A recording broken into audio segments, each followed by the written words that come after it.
Welcome back, you spicy jabronis, to my theater. I am Jammo, and today I'm talking about Day Shift. Day Shift is a movie about Jamie Foxx and Snoop Dogg hunting vampires. It came out recently on Netflix. It's also the most aptly titled movie of the year because getting through it felt like fucking work. It took me 3 sessions, I believe. The premise is that Jamie Foxx is a pool cleaner, except he's not. He hunts vampires. The movie does nothing with this premise. His character is thoroughly unlikable and defined only by the fact that he has a daughter and he's separated from his wife because original screenplays are hard to make. Oh god, he wants to be a good papa. We haven't seen that before. The main plot is that he needs to scrape together like $5,000 for the daughter's braces, or her cunt mom is gonna sell the house and move to Florida. This makes no sense because she lives in this house. In LA. Are you kidding me? Are you telling me she doesn't have $5 grand or insurance? And you own this house. You may, if you have cognitive disabilities, justify the logic here by saying, she can't afford it because Jamie Foxx moved out. Yeah, dude, I'm sure he was bringing in all the Skrilla. That's why the entire plot hinges on him scrambling all around town for like a week, even selling his shoes to get $5,000. Yeah, now get back in your car seat and try not to drool in your sippy cup. So yeah, the setup is lazy nonsense and the characterization is thin enough to be a 90s supermodel, but Jammo, it's a comedy! Those things don't matter if it's funny! Well, guess what? Holy shit, it's not! The humor in this movie is miserable. I can summarize the intelligence at work here with one scene. Dave Franco, who took time out of his busy schedule of consoling his canceled sex predator brother, plays a nebbish office guy who's a nerd and he's scared of the vampires. When he joins Jamie Foxx and some other testosterone-fueled muscleheads to fight some vampires, he pees his pants. The guys notice this and they call him pee-pee pants, and then they fist bump. That's what we're working with here, folks. That's this movie in a nutshell.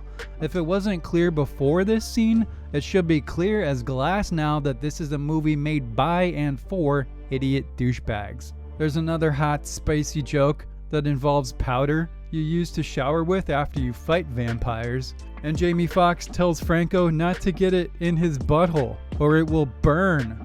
The payoff is that later, Franco says he got it in his butthole and that it burned. Yep. Oh god, I have more notes.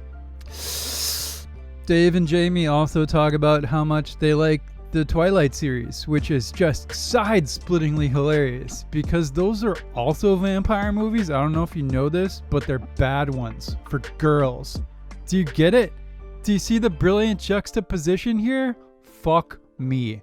The dialogue is so lazy at times, just having characters say things because that's what you say in a movie, that it defies the internal logic of the... I'm not calling this a film. It's barely a movie. We'll call it a product. Can we just call it a product? Anyway, the movie is sort of about hunting vampires when it's not meandering pointlessly with almost zero story structure, and they end up in this crypt that looks like a movie set from the 1920s, and Jamie Foxx's wife says to the head vampire, "If I know my husband, he's going to kill you." Bitch, you found out an hour ago that he hunted vampires. You thought he cleaned pools.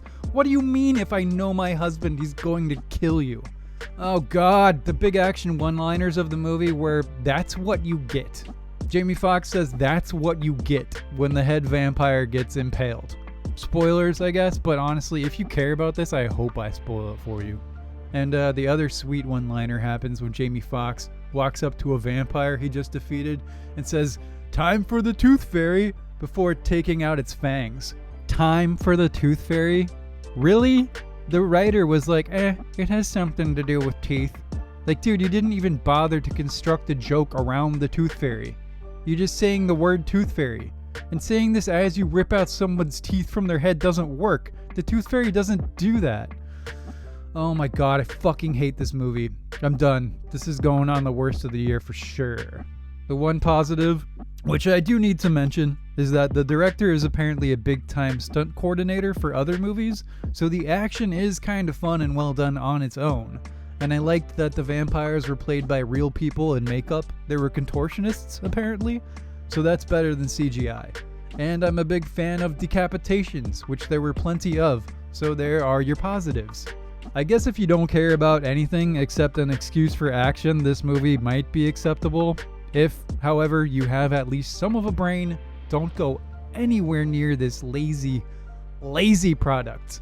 Alright, that is me done for the day. I can slow down now. I raced through that just to not waste my time and yours. Thanks for watching, if you haven't clicked off in anger. And if you did, get fucked. And get out of my theater, everybody. The crew and I are gonna watch From Dusk Till Dawn, just to remind ourselves what a good movie looks like. Peace, love, and hand grenades. Later. See you in the next one.